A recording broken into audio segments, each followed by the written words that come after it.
ఉంది.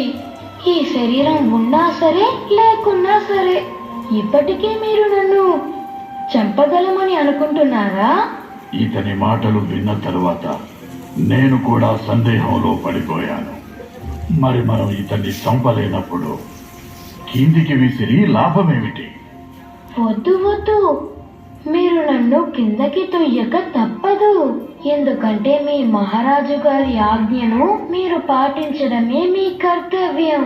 నీ తండ్రి గారు నీకు ఇంతటి అన్యాయం చేశారు, కానీ నీకు ఆయన పట్ల ఎలాంటి ద్వేషం లేదా? తండ్రులు ఎప్పుడూ గౌరవనీయులే. ఇవన్నీ చూస్తుంటే నీకు భయం వేయడం లేదా?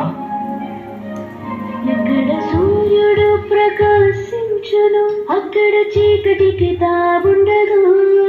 హరి పాదాలు పట్టుకున్నా నా